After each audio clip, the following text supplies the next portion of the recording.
Bonjour à tous, merci de votre présence. On va encore patienter une ou deux petites minutes, comme je le disais, pour permettre aux derniers arrivants de nous rejoindre. Je profite pour vous préciser que les micros seront désactivés et je vous invite à poser toutes vos questions dans le chat. Nous y répondrons après l'intervention de Michael. Michael, que je vais vous présenter de ce pas. Après des années passées à exercer ses talents dans de grandes entreprises, à de hauts niveaux de responsabilité, Michael a opéré en 2023 un virage à 180 degrés pour se consacrer à divers aspects de la cybersécurité. Il est devenu consultant formateur, certifié ISO 27001, 27005, IBIOS Risk Manager, DPO. Il est aussi certifié NIS 2. Il est devenu aidant bénévole pour l'ANSSI, lieutenant-colonel de la réserve citoyenne pour le commandement de la gendarmerie dans le cyberespace. Bon, vous l'aurez compris, il est relativement calé et bien placé pour vous parler de cybersécurité et notamment de la directive NIS 2. Je lui passe donc la parole sans tarder et je vous souhaite un bon webinaire. Merci Stéphane, merci, bonjour à toutes et à tous. Ravi de vous retrouver sur ce webinaire pour que nous parlions effectivement de la directive NIS 2 et des étapes qui vont être à mettre en œuvre pour se conformer aux obligations de cette directive. Alors, sans plus tarder, pour rentrer dans le vif du sujet, nous allons donc passer les différents sujets que vous avez à l'écran, comment évaluer si vous êtes soumis ou pas à la directive NIS 2 en tant qu'organisme, quels sont les écarts et comment faire le point sur vos écarts par rapport à ces exigences, comment sensibiliser le management et former un chef de projet, quelles sont les mesures à prendre pour respecter les obligations de cette directive, et puis on terminera par comment se forger un cadre de cybersécurité solide, ou en tout cas aller vers cette démarche d'un cadre de cybersécurité le plus résilient possible. Alors avant de rentrer dans les considérations de la directive NIS 2, il nous a semblé important de rappeler pourquoi est-ce qu'on passe de NIS 1 à NIS 2 et qu'est-ce qu'était NIS 1 et en quoi NIS 2 se différencie effectivement de cette version 1 de la directive NIS qui donc est abrogée par la version 2 qui a été publiée. Alors NIS 1, c'était quoi? NIS 1, c'était la première directive européenne de cybersécurité qui permettait un renforcement des capacités de coopération à l'échelle de l'Union européenne. Et donc, elle a obligé les États membres à définir une stratégie nationale de cybersécurité et de désigner une autorité nationale compétente, l'ANSSI, l'Agence nationale de la sécurité des systèmes d'information, qui a dû désigner les organismes de services essentiels, qui a défini les exigences de sécurité, qui a réceptionné depuis les déclarations d'incidents majeurs par ces organismes, qui sont peu ou prou au nombre de 300, et qui contrôle ces organisations de services essentiels vis-à-vis de la directive et des bonnes implémentations des exigences de cette directive NIS 1.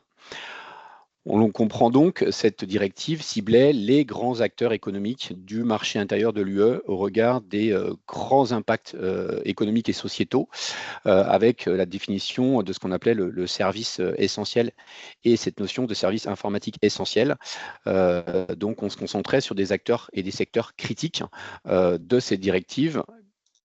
Et c'est pour ça qu'il a fallu qu'il soit envisagé une évolution à l'échelle européenne. Pourquoi on évolue vers cette directive NIS 2? Eh bien parce qu'il est constaté qu'il y a une forte hétérogénéité entre les différents États membres dans l'application de la directive. Il y a une évolution claire de la menace du cyberespace et des cybermalveillants en termes d'impact sur les sociétés et la société en général, avec, comme vous l'avez sur le panorama de droite, qui est issu du panorama de la cybermenace de l'ANSSI 2023, des cyberattaques qui touchent de plus en plus les PME, les ETI et les collectivités territoriales qui sont moins bien protégées, qui sont plus vulnérables aux attaques que ne le sont aujourd'hui les grandes entreprises et les grands groupes. Ça a des conséquences de plus en plus importantes y compris en termes d'impact de risque sur les vies humaines, notamment quand il s'agit d'hôpitaux, par exemple, qui sont attaqués. On l'a vu récemment à Londres, avec toute une série d'hôpitaux touchés sur Londres qui ont dû évacuer les urgences sur d'autres hôpitaux, d'autres secteurs d'activité géographique. Et puis, une thématique qui n'était pas prise en compte par la directive Nice 1, qui était les attaques par la chaîne d'approvisionnement.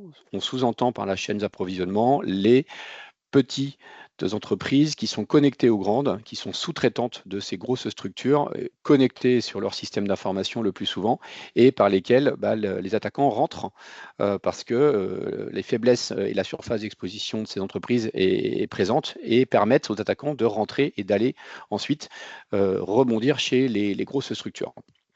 Donc cette directive Nice 2 a pour vraiment objectif de passer d'une cybersécurité centrée sur les opérateurs critiques vers une cybersécurité que j'appellerais élargie, qui vise à élever vraiment le niveau commun de la cybersécurité sur les organisations de manière générale.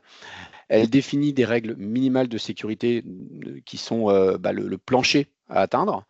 Elle élargit, et on va le voir juste après, le nombre de secteurs et d'entités concernées très fortement, puisqu'on va passer d'environ 300 organisations sur Nice 1 touchées en France à sans doute un peu plus de 10 000, d'après les estimations. Donc il y a un gap très conséquent du nombre d'organisations qui vont être touchées. Et les deux autres points essentiels, c'est qu'effectivement, Nice 2, pour pallier à ce phénomène de la supply chain, intègre la supply chain dans la gestion des risques et dans les évaluations de risques que doivent faire les organismes touchés. Et c'est ça qui va véritablement démultiplier le nombre d'organisations concernées, directement ou indirectement, à cause de cette application de la prise en compte de la supply chain dans l'analyse des risques. Et enfin, nouveauté également de Nice 2, Nice 2 impose des sanctions. Donc l'ANSSI va devenir un organisme qui est également capable de mettre des sanctions pour s'assurer que les obligations sont respectées. Et on verra effectivement quelles sont les sanctions possibles, financières et non financières, un peu plus tard dans la présentation, qui peuvent être appliquées aux organismes qui ne respecteraient pas les exigences. Alors, une fois qu'on a dit ça, effectivement, on se pose la question, quelles sont les organisations concernées et quels sont les acteurs concernés par la directive Nice 2? Eh bien, toutes les entités qui vont remplir ces trois critères vont être concernées par la directive Nice 2. Il faut avoir plus de 50 employés. Alors ça, ce sont pour les organisations qui vont être touchées directement. Et on verra après qu'il peut y avoir des organisations touchées indirectement, comme je vous le disais. Plus de 50 employés, plus de 10 millions d'euros de chiffre d'affaires, et exerçant dans un secteur critique ou hautement critique. Et on va voir les secteurs qui sont concernés justement par cette directive Nice 2. Alors ces secteurs, quels sont-ils? Eh bien, vous avez effectivement sur cet écran les secteurs d'activité essentiels sur la partie haute du slide et les secteurs d'activité dits importants sur la partie basse avec ce petit plus en rouge qui vous indique les nouveaux secteurs concernés par rapport à la directive Nice 1, donc qui ont été ajoutés avec la directive Nice 2. Alors effectivement, on voit que les secteurs comme l'espace, les eaux usées, l'activité énergie liée à l'hydrogène a été ajoutée dans les secteurs d'activité essentiels. Et puis, les secteurs d'activité importants, eh bien, il y a tous les fournisseurs numériques, il y a toute la partie de production alimentaire, les secteurs de la recherche, les secteurs de la fabrication, les secteurs effectivement liés aux dispositifs médicaux, et puis tous les services postaux également sont ajoutés comme la gestion des déchets. Alors, pourquoi deux grands types de secteurs? Tout simplement parce qu'il y a une dimension de proportionnalité qui a été introduite avec NIS 2. Les exigences qui s'appliquent aux secteurs d'activité essentiels ne sont pas les mêmes que ceux pour les secteurs d'activité importantes. Forcément, les entreprises dans les secteurs d'activité importantes n'ont pas les mêmes moyens, les mêmes capacités et pas forcément les mêmes enjeux de sécurité. Donc les mesures qui s'appliquent à elles, les exigences, ne sont pas aussi drastiques que celles qui peuvent être sur les secteurs d'activité essentiels, et encore plus quand on est par exemple sous la loi de programmation militaire. Donc ça, ce sont les secteurs d'activité qui s'appliquent dans cette directive Nice 2. Maintenant, comment savoir si vous êtes concerné par la directive? Eh bien, vous avez cette petite grille qui vous donne la lecture si vous êtes une entité essentielle ou si vous êtes une entité importante. Alors l'annexe 1 et l'annexe 2, ce sont la liste des secteurs qu'on a vu juste avant. Et vous avez la taille de vos entités. Si vous êtes supérieur à 250 personnes et plus de 50 millions d'euros de chiffre d'affaires et que vous êtes dans la liste des secteurs dits hautement critiques, vous êtes une entité essentielle. Entre 50 et 250 personnes, vous êtes une entité importante. Si vous faites entre 10 et 50 millions d'euros de chiffre d'affaires ou entre 10 et 43 millions de bilan annuel. Et ensuite, vous êtes une micro et une petite entreprise si vous êtes moins de 50 personnes ou moins de 10 millions d'euros de chiffre d'affaires. Et là, on voit que vous êtes non concerné, mais non concerné directement. Parce que vous pouvez être concerné indirectement si vous êtes dans une certaine typologie, soit vous êtes un sous-traitant d'une grosse entité, d'une entité essentielle, et là, l'entité essentielle va faire son analyse de risque et va vous qualifier comme étant un prestataire important pour elle. Donc, si jamais vous êtes attaqué, vous, ça peut être une porte d'entrée pour qu'il soit attaqué lui. Donc, vous allez sans doute être soumis, même si vous êtes une petite entité et que vous travaillez avec une entité essentielle soumise à NIS 2, à des analyses de risque, à une obligation de répondre d'un point de vue contractuel à des exigences que l'entité concernée par NIS 2 va vous imposer pour pouvoir continuer à travailler avec elle. Et c'est en ce sens qu'on va démultiplier très fortement le nombre d'entités qui vont de toute façon devoir prendre en compte la cybersécurité, même si vous n'êtes pas concerné directement par NIS 2 d'après ces critères. Alors, comment savoir si vous êtes concerné? L'ANSSI a fait les choses bien. Ils ont mis en place sur monespace-nis2.cyber.gouv.fr, qui est le site de l'ANSSI, un petit test. Vous avez le QR code sur ce slide qui vous permet d'aller répondre à un certain nombre de questions et qui vous amène à la confirmation si vous êtes concerné ou pas, en sachant que l'ANSSI a capacité à définir, en dehors de ces critères définis par la directive européenne, d'autres entités qu'elle peut considérer comme essentielles ou importantes. Par exemple, une entité qui fournirait un service essentiel à la France et qui serait le seul fournisseur, même si elle n'est pas très grande ou qu'elle ne correspond pas aux critères, l'ANSSI peut la placer sur la liste des entités concernées. Tous les fournisseurs de services numériques également sont concernés, les fournisseurs de noms de domaine, les fournisseurs de DNS, les entités dont la perturbation pourrait avoir un impact fort vont pouvoir être ajoutées à la définition, à la discrétion de l'ANSSI sur ces listes d'entités qui doivent se conformer aux obligations. Alors ces obligations, quelles sont-elles? Les obligations vont avoir l'obligation de mettre en place une gouvernance de la cybersécurité, c'est-à-dire toute une partie qui nécessite d'approuver le plan de gestion des risques.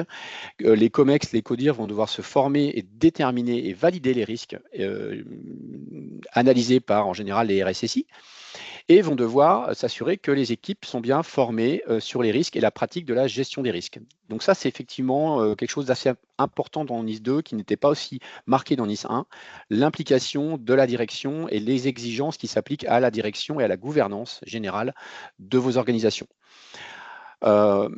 Ensuite, vous avez ce paragraphe de 10 grandes briques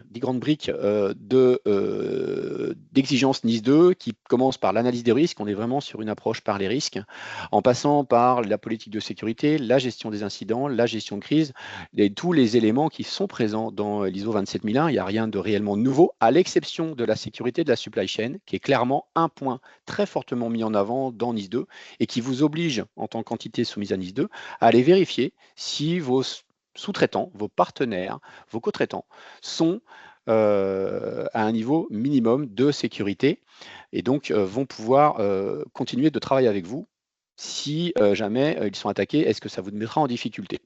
Il y a également le chiffrement, le MFA, le contrôle des droits d'accès. On est sur une analyse à 360 degrés qui embarque plus seulement ce qu'on appelait le système d'information critique ou essentiel, le SIE, mais l'ensemble du système d'information de vos organisations qui vont devoir être pris en charge dans cette analyse de risque. Alors bien sûr, on peut décider que certains pans de votre système d'information n'est pas extrêmement critique, mais vous allez devoir faire cette analyse de risque sur l'exhaustivité de votre système d'information. Et ça, c'est quelque chose d'assez lourd et d'assez, effectivement, impactant. Et enfin, dernière obligation pour les organisations, vous devez partager vos informations. Vous allez devoir vous déclarer au niveau de l'ANSSI et la directive prévoit des partages d'informations également avec les pairs, avec l'écosystème. Les éditeurs de logiciels vont devoir par exemple partager leurs failles. Ils vont devoir partager leurs vulnérabilités à la communauté de manière à ce que toute la communauté soit rapidement informée qu'il y a des failles et qu'il y a des nécessités de mise à jour, par exemple, autrement que par simplement les bulletins d'alerte des CERT ou les diffusions des vulnérabilités. Donc, chaque entité va devoir fournir des informations et les maintenir à jour vis-à-vis de l'ANSSI et de l'écosystème. Si jamais les entreprises subissent une attaque, NIS2 oblige également des notifications. Et ces notifications, elles sont à faire dans des délais courts. On se rapproche des délais équivalents à ceux du RGPD, avec une notification initiale dans les 24 heures qui suit la constatation de l'incident, une notification plus détaillée dans les 72 heures, ce qui là aussi est court pour pouvoir fournir des éléments complémentaires de nombre de clients impactés, volume des données éventuellement exfiltrées, etc. Et un rapport final sous un mois à fournir à l'ANSSI. Là aussi, c'est parfois assez court quand il faut effectivement avoir fait le tour de tout ce qui s'est passé, et tout ça avec en plus l'obligation de repartir et de remettre l'activité en route si vous avez par exemple été victime d'un ransomware. Donc ça, ce sont effectivement les obligations de notification. Si maintenant on part sur les écarts, comment évaluer vos écarts avec la directive? Eh bien, vous allez bien entendu devoir faire cette analyse de risque et cette approche par les risques qui est clairement l'approche préconisée par la directive, avec un audit complet qui va vous permettre de faire le point entre vos analyses et vos pratiques actuelles, voir votre analyse de risque actuelle et l'analyse de risque à 360 degrés sur l'ensemble des points spécifiés dans la directive, de manière à effectivement savoir si vous êtes capable de détecter les incidents. Une fois que vous aurez fait cet audit, vous allez pouvoir prendre en compte un certain nombre de référentiels, comme par exemple le guide d'hygiène de l'ANSSI. Il y a aussi l'ISO 27001, bien sûr, qui est préconisé, avec l'annexe 2 et les 94 mesures de l'annexe 2, qui vont vous guider dans les points sur lesquels vous allez pouvoir faire votre mise en conformité et prioriser vos actions, puisque il est clairement probable que vous ne puissiez pas tout faire en une seule fois. Ce serait très ambitieux et sans doute très délicat à mettre en œuvre en termes de moyens. Et de là, vous allez forcément avoir votre plan d'action qui va vous permettre de définir à quelle vitesse et à quelle mesure vous allez répondre immédiatement, puis dans le temps et à terme avec l'habilitation, la conformité aux exigences. Donc ça, c'est effectivement une méthode classique d'analyse d'écart, puis de plan d'action, en sachant que comme je vous le disais en début de présentation, la directive exige une implication de la direction très forte. Et cette sensibilisation de la direction, elle passe par effectivement le fait d'informer les dirigeants des enjeux et des sanctions dont on va parler après, qui peuvent être mis en œuvre avec effectivement des sanctions qui vont jusqu'à 10 millions d'euros ou 2% du chiffre d'affaires en cas de non-conformité.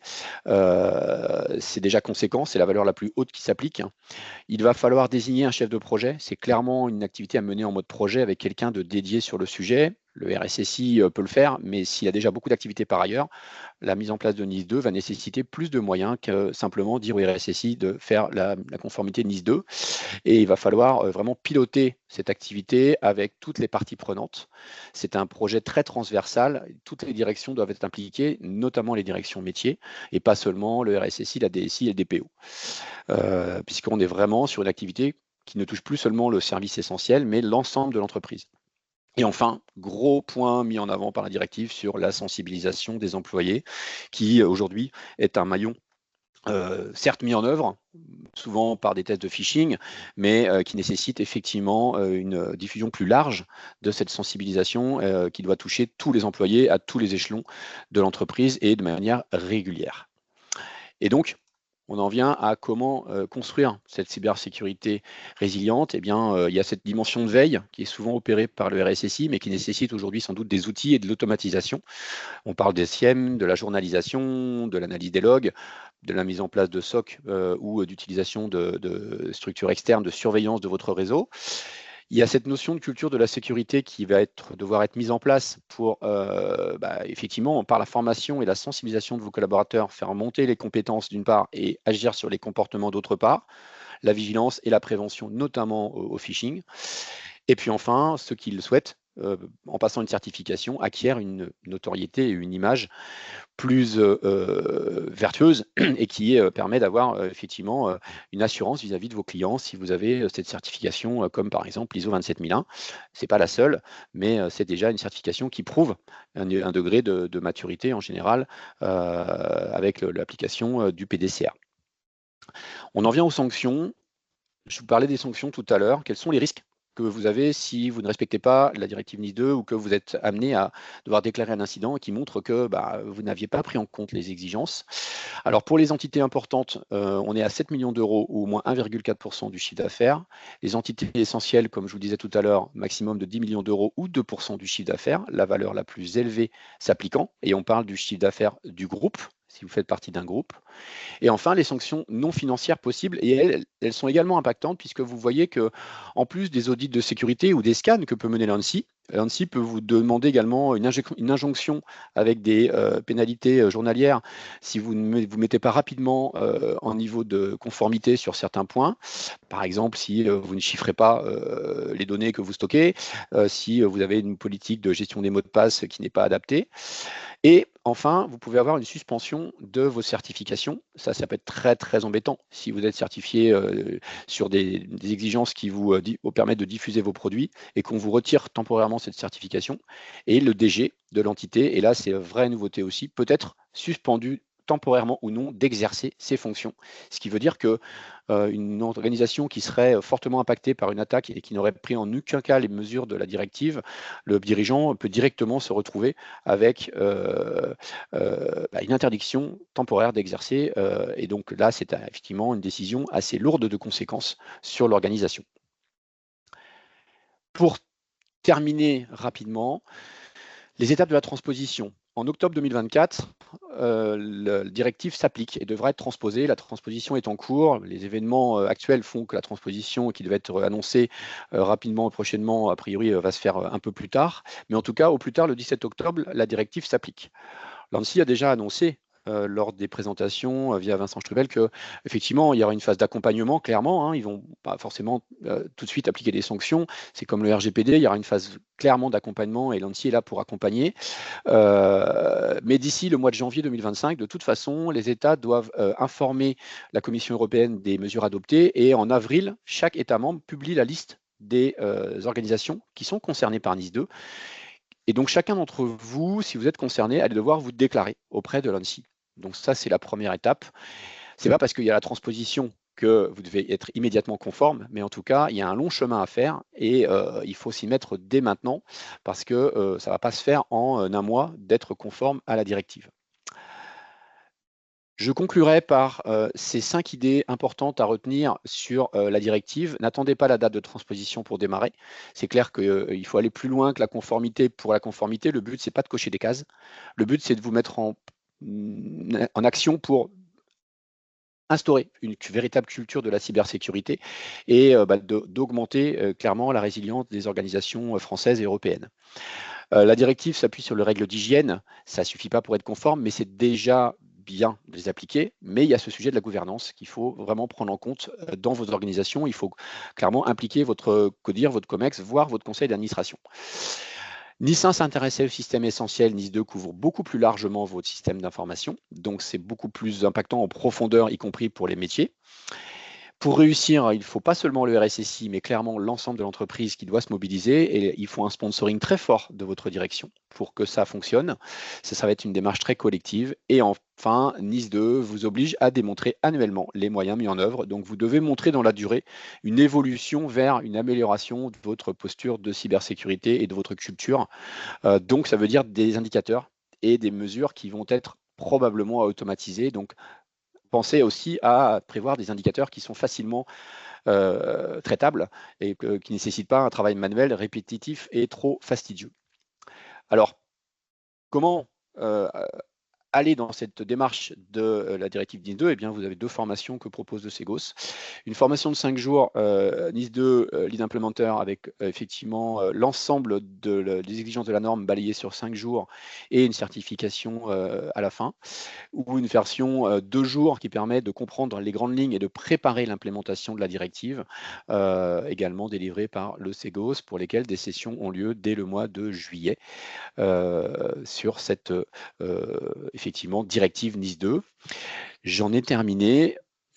Nous allons pouvoir passer aux questions-réponses qui ont dû être mises dans le chat. Merci Michael. Effectivement, on a quelques questions. En début de présentation, tu parlais des critères d'éligibilité. Il y a une question qui a été posée sur les 3 critères. Est-ce qu'il faut les considérer indépendamment ou associés? Ce sont des critères associés. Une deuxième critères associés, il faut satisfaire aux 3 critères. À cette période de ta présentation, est-ce que les bailleurs sociaux sont concernés, comme les administrations publiques? Alors, ce sont les administrations centrales qui sont concernées. Les bailleurs sociaux, même si ce sont parfois associés à des collectivités, à ma connaissance, ne sont pas concernés aujourd'hui directement par la directive. Le secteur de l'assurance est-il critique? Le secteur de l'assurance, de la même manière que les secteurs financiers, font partie des secteurs aujourd'hui qui sont effectivement concernés par la directive. Et eux, en plus, notamment, sont censés être en partie touchés par la directive DORA sur la résilience économique, puisque si les secteurs des assurances tombent, une grande partie de l'économie est également fortement fragilisée.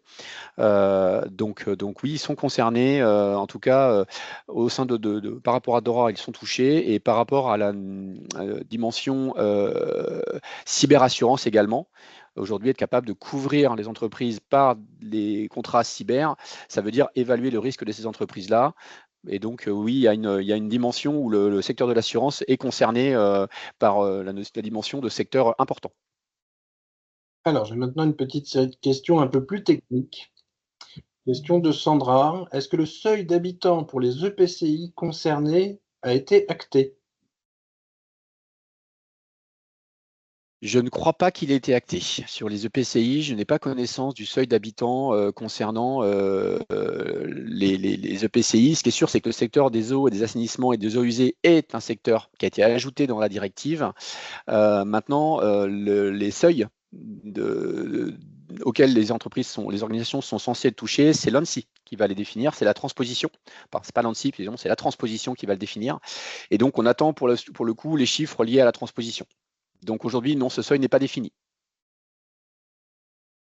Il y a une question, mais je vais apporter moi-même la réponse. C'est oui, les slides vous seront envoyés après la présentation. Une question pour toi, Michael. En tant qu'EPIC, eau et assainissement, plus de 50 salariés, mais moins de 10 millions d'euros de CA, sommes-nous concernés? Alors, si on prend les critères stricts, non, puisqu'il n'y a pas application de tous les trois règles de critères. Maintenant, c'est à la discrétion, effectivement, de la transposition et de l'ANSSI, pour le coup, de confirmer s'ils souhaitent ou pas inclure des entreprises ou des organisations qui sont dans le secteur concerné, mais non touchées par les critères.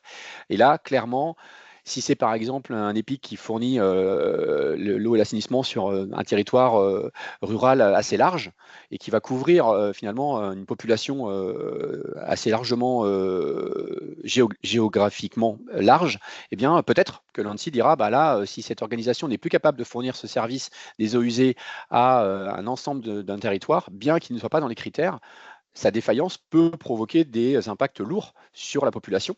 Et donc, ils ont tout à fait l'attitude, et la directive l'autorise, à ajouter cette organisation dans la liste. Donc, il est important d'analyser effectivement et d'entamer cette analyse de risque, de dire si jamais je suis dans l'incapacité d'exercer mon activité, combien de personnes sont touchées? C'est finalement pas si simple. Une question relative aux établissements publics d'État. Ceux qui sont sous tutelle d'un ministère sont-ils concernés? S'ils sont sous tutelle d'un ministère, ils font partie des organisations centrales. Normalement, oui. Les seuls ministères qui ne sont pas concernés par NIS 2, qui sont en dérogation, c'est la défense et la justice. Les organismes qui traitent effectivement les données judiciaires et de défense. Mais pour le reste, si vous êtes relié à un ministère, c'est une organisation centrale, il est probable que vous soyez concerné. Alors, une question que je ne suis pas sûr de saisir, mais on questionnera Informatique CIEM. Si on ne la comprend pas, c'est si nous sommes impactés par rebond de clients, avons-nous les mêmes obligations? Alors, si vous êtes impacté par rebond de client, en gros, vous êtes un fournisseur d'un client qui est, lui, concerné par NIS 2, ce client va sans doute venir vous voir en vous demandant, 1, si vous avez fait votre analyse de risque, 2, en vous faisant faire un audit, si ce n'est pas le cas, 3, en mettant dans le contrat de service qui vous lie à lui des clauses de sécurité et de respect des exigences de cybersécurité, puisque lui va être obligé de le faire. Donc non, les exigences qui s'appliquent à vous ne seront pas celles de la NIS 2, mais seront celles que votre client va vous imposer contractuellement pour pouvoir continuer de travailler avec lui. Question suivante. Faisant partie d'un grand groupe, mais étant autonome, doit-on regarder les critères en fonction du groupe ou de notre entité? Le secteur d'activité, c'est développement logiciel pour des entreprises fournisseurs et gestionnaires de gaz et d'électricité. Donc là, clairement, vous faites partie des entités concernées par les fournisseurs de services des technologies numériques et informatiques. Vous avez travaillé pour des structures où vos applications ou vos logiciels vont gérer la distribution électricité et gaz, donc secteur hautement critique. Donc, vous devez regarder les critères en fonction du groupe, probablement. C'est à l'échelle du groupe, même si la déclaration des entités concernées, si votre groupe par exemple est étranger et que vous êtes français, la direction, votre entité va être déclarée sur la France. Par contre, le groupe, lui, va être déclaré là où il est domicilié, s'il est domicilié en Europe, bien sûr. Question suivante. Un centre de recherche avec double rattachement à une université et à une délégation régionale en santé publique est-il concerné? Je ne vais pas me prononcer parce que la question est sioux, c'est une bonne question. Double rattachement université, délégation régionale. Alors, j'aurais tendance à dire la délégation régionale santé publique, c'est une organisation centrale. Donc, il est probable que vous soyez concerné. L'université, pas forcément. Là, je vous invite à faire le test sur le site de l'ANSSI. Et si ce n'est pas le cas, de s'adresser à l'ANSSI pour dire est-ce qu'on est concerné ou on est susceptible d'être concerné. J'aurais tendance à dire oui par rapport à la délégation, le rattachement à la DRSP. J'ai gardé une question un peu technique pour la fin. En rapport avec NIS 2, quid d'Office 365, des systèmes de visio, type Teams, WebEx, etc., et de l'allocation des data, j'imagine les data centers. Alors, effectivement, la question de tout ce qui est mis en version SaaS aujourd'hui, application SaaS, que ce soit du Teams, du cloud, tout ce qui est données, on va dire, nuagique, ce fournisseur d'accès, que ce soit un AWS, un Google ou un Microsoft, si vous lui dites fournis-moi les données et quelles sont les sécurités que tu me proposes, parce que NIS 2 s'impose à vous. Bon, en général, ils ont un petit peu de mal à répondre et puis ils vont pas, aujourd'hui, on n'a pas le poids pour les faire vraiment avancer là-dessus. Par contre, alors d'une part, il y a des exigences effectivement de confidentialité et de sécurité que ces fournisseurs doivent respecter. D'autre part, rien ne vous interdit de vérifier les lignes du contrat que vous avez avec eux pour aller voir si effectivement les garanties sont suffisantes. Enfin, sur le site de l'ANSSI et sur le site de la CNIL, vous avez des préconisations qui sont aujourd'hui faites spécifiquement pour ces services cloud. Et donc, il est clair que si votre activité dépend intégralement de données que vous avez mis dans le cloud parce que vous avez voulu supprimer vos serveurs on-premise et que vous êtes sur une volonté de disponibilité maximale, ce qui est souvent une des raisons pour lesquelles on va dans le cloud, effectivement, il y a la partie confidentialité. Comment est-ce qu'aujourd'hui vous assurez néanmoins la confidentialité des données? Est-ce que vous chiffrez les données que vous mettez dans le cloud? Est-ce que la Visio et Teams vous garantit suffisamment de sécurité dans vos usages par rapport à la protection de l'information que vous pouvez diffuser dedans? Et là, ça nécessite aussi peut-être de rajouter des couches de sécurité, comme par exemple le chiffrement des communications quand vous êtes sur Teams, etc., etc. Mais en tout cas, ça fait partie de l'analyse de risque, clairement, oui. Ça fait partie de l'analyse de risque. Alors, question suivante, oui. Est-ce qu'on doit se référer à l'IBIOS en ce qui concerne l'analyse de risque? Alors que la réponse de la directive ne force pas à utiliser la méthode IBIOS. Néanmoins, aujourd'hui, c'est vrai que c'est la méthode préconisée et validée aussi par l'ANSSI, notamment pour tout ce qui est intrusion et cyberattaque intentionnelle.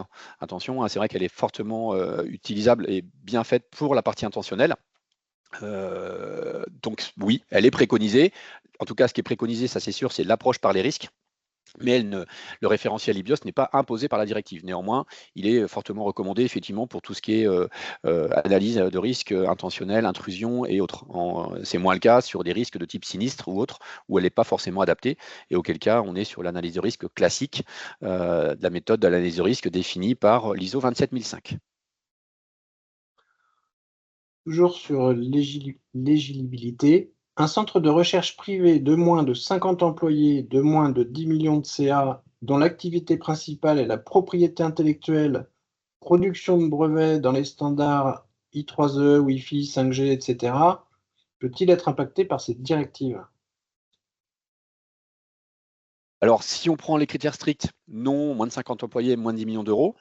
Si on considère le fait que vous êtes sur une activité où vous faites de la propriété de brevets, donc si jamais vous étiez dans l'incapacité de délivrer vos services de production de brevets par rapport en plus à ces dimensions techno qui sont les technologies numériques Wi-Fi 5G, donc les communications, on est dans les secteurs des communications, vous êtes un sous-traitant finalement des secteurs de communication, il est possible que vous soyez impacté. Ça, c'est aussi le sujet des tiers par ricochet qui peuvent être mis dans les listes.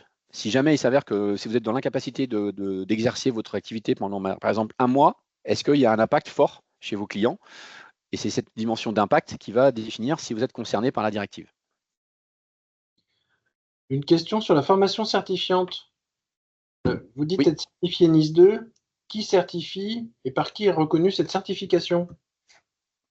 Alors, la certification NIS 2, vous avez plusieurs organismes certificateurs. Vous avez PECB, vous avez l'AFNOR, vous avez tous les organismes certificateurs qui peuvent effectivement délivrer des certifications. Moi, je suis certifié PECB Lead Implementer.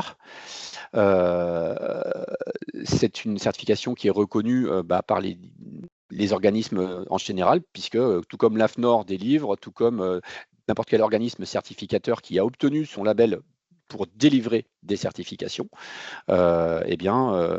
ces certifications, du coup, après, font état auprès des organismes qui, eux, veulent se faire certifier. De la même manière que l'AFNOR, effectivement, PECB, vous avez d'autres organismes comme alors, PLB, je crois.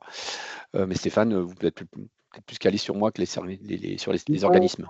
Oui, il y a des organismes certificateurs internationaux qui certifient depuis de longues années sur les référentiels ISO 27000, 9001, l'organisation. Il y a évidemment l'AFNOR en France et à l'international, il y a le PECB qui s'est emparé du sujet. L'STI aussi. Enfin, de mon point de vue, c'est le choix d'un fournisseur, enfin pour un centre de formation comme nous, et c'est le choix d'un fournisseur qui couvre certains sujets. Donc il y a plusieurs fournisseurs qui permettent d'accéder à une certification basé sur un référentiel et parce qu'il y a eu en fait une autre question qui est selon quel référentiel. Donc ces organismes certificateurs ont dû prouver à l'ISO que par leur formation, le référentiel de certification défini par l'ISO était respecté et que tous les aspects étaient couverts et que dans ce cadre, en fait, c'est l'ISO qui les a habilités à délivrer une certification. Voilà. Et IB a fait le choix de délivrer des certifications du PECB dans son offre.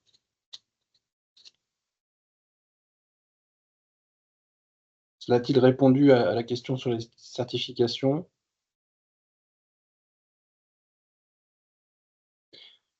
Je n'ai plus de questions en suspens, me semble-t-il.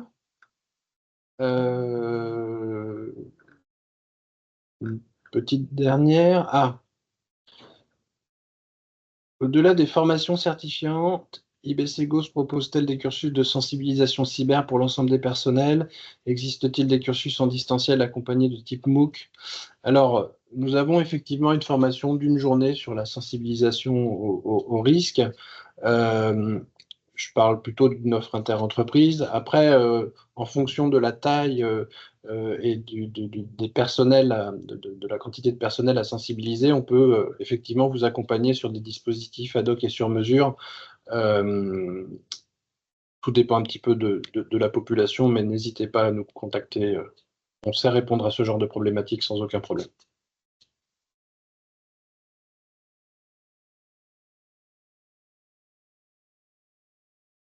De rien. Il est midi 10. On peut terminer un petit peu en avance, pas de souci. Ou attendre une dernière question qui ne vient pas. Bah, écoutez, je vous propose dans ce cas qu'on en reste là. Je vous souhaite une excellente journée et bonne continuation. Merci à tous et à toutes. Bonne fin de journée.